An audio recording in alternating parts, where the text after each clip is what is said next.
Hello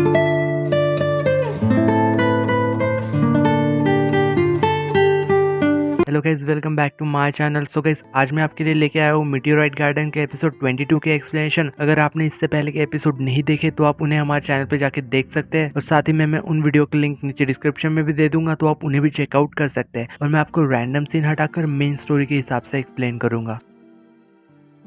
तो episode 22 के starting में हमें यहाँ पे दिखाया जाता है कि जब शांकाई घर आती है तो यहाँ पे उसे पता चलता है कि उसके पापा को एक बिजनेस में बहुत ही बड़ा लॉस हुआ है, जिसकी वजह से उनका काम पूरी तरीके से ठप हो चुका है। और तो और हालात इतने खराब हो चुके हैं कि अब उन्हें वापस अपने गाँव जाना पड़ेगा। इसका मतलब ये था कि अब यहाँ पे शांकाई कुछ दिनों के लिए अकेली रहेगी। जब यहाँ पे होटल से वापस आने के बाद वॉन्जी का उतरा हुआ चेहरा देख के उसकी मॉम उससे पूछ रही थी कि होटल में क्या हुआ, बट यहाँ पे वो उन्हें कुछ भी नहीं बताती। उसकी मॉम उससे पूछ रही थी कि उन्होंने सुना है कि शांकाई भी उनके साथ गई थी, जरूर उस लड़की ने ही कुछ किया होगा। शांकाई के लिए इस तरह की बातें सुन के वॉन्जी को बहुत ज्यादा गुस्सा आ जाता है, और वो उनसे कह रही थी कि शांकाई उसकी बहुत ही ज्यादा अच्छी दोस्त है। अगर उसकी मॉम ने उसके खिलाफ कुछ भी बोला वो उन्हें भी माफ नहीं करेगी। यहाँ पे हम सबको दिखाई देता है कि यहाँ पे वॉन्जी बिगड़ेल, अड़ियल, जिद्दी जरूर है, लेकिन दिल की काफी साफ है। यहाँ पे फिर वॉन्जी शांकाई से मिलने आती है, तो यहाँ पे शांकाई को अभी भी यही लग रहा था कि सी और वॉन्जी अभी भी एक साथ ही है, लेकिन वॉन्जी उसे यहाँ पे बताती है कि असल में उन दोनों का ब्रेकअप हो चुका है। यहाँ पे ये सुन के शांकाई को ना ही बुरा लग रहा था और ना ही खुशी हो रही थी, क्योंकि वो भी यहाँ पे वॉन्जी की केयर करती थी। जाते जाते फिर यहाँ पे वॉन्जी उससे कहती है कि उसने उसके साथ ब्रेकअप इसलिए कर लिया क्योंकि उसके ख्यालों में तो अभी भी शांकाई ही है, और शायद हमेशा शांकाई ही रहेगी। और यहाँ पे दूसरी तरफ से अपने मॉम से कह रहा था कि वो शांकाई की सिवा किसी और से शादी नहीं करेगा, और यहाँ पे उसकी मॉम ये कह रही थी कि ये फैसला वो करेगी, ना कि तुम। वो यहाँ पे कह रही थी कि उन्होंने सी को जन्म दिया है, इसलिए उसकी जिंदगी पे सिर्फ उनका हक है। यहाँ पे सी उनसे कह रहा था कि सिर्फ इस मामले में वो उनकी बात नहीं मानेगा, और वो अगर वो शांकाई को एक्सेप्ट कर लेती है फिर वो पूरी जिंदगी उनकी हर एक बात मानेगा। बट यहाँ पे उसकी मॉम तो कुछ सुनने को तैयार ही नहीं थी। तो आखिर में यहाँ पे ये कह के चला जाता है कि उसकी जिंदगी कोई बिजनेस डील नहीं है, और ना ही वो अपनी लाइफ में इस तरीके की कोई चीज होने देगा। यहाँ पे उसकी मॉम को अब ये समझ में आ चुका था कि इसे इतनी आसानी से मानने वाला नहीं है। यहाँ पे फिर हमें यहाँ पे दिखाया जाता है कि ली, मिंजो, यंग शांकाई के साथ उसके घर पे एक छोटी सी पार्टी कर रहे थे कि तभी यहाँ पे मिसेस दामिन वहाँ पे आ जाती है, और यहाँ पे फिर से शांकाई की बेइज्जती करने लगती है। वो फिर से उसे वही सड़ी गड़ी बातें करने लगती है कि तुम्हारी औकात क्या है, तुम जानती ही क्या हो, तुम्हारे जैसे लोग ऐसे ही होते हैं, ऐसे ही चीजें। और वो यहाँ पे उससे ये भी कहती है कि उसके पापा को जो बिजनेस में लॉस हुआ है वो कभी ना होता अगर शांकाई ने पहले ही उनकी बात मान ली होती। जिसका मतलब ये था कि उसके पापा के बिजनेस में जो लॉस हुआ था उसके पीछे भी सी के मॉम का ही हाथ है। और इतना सब सुनने के बाद शांकाई को भी बहुत ज्यादा गुस्सा आ जाता है। वो कहती है कि आपको क्या लगता है इस दुनिया में आपके बेटे के अलावा दूसरे कोई लड़के है ही नहीं? अगर आपको अपने बेटे की इतनी ही ज्यादा चिंता है तो उसके गर्दन में एक कुत्ते का पट्टा बांधिए और उसे अपने साथ लेके घुमा कीजिए, और शायद इस तरह आप उसे हमेशा ही अपने पास रख सकती है। मुझे आपके पैसों में जरा सा भी इंटरेस्ट नहीं है। ये सच है कि मेरे डैड में बहुत ज्यादा पैसे नहीं कमाए, लेकिन फिर भी मैं अपना सर उठा के चलती हूँ, क्योंकि मैं आज तक अपने जमीर के खिलाफ नहीं गई। अगर आप में भी जरा सा जमीर बचा है तो चले जाइए मेरे घर से। और यहाँ पे इतनी बेइज्जती होने के बाद सी के मॉम को वहाँ से जाना ही पड़ता है। और यहाँ पे उनके जाते ही जब शांकाई पलट के अपने तीनों दोस्तों की तरफ देखती है तो यहाँ पे तीनों ही उसे काफी घूर रहे थे, और अचानक से ही ये तीनों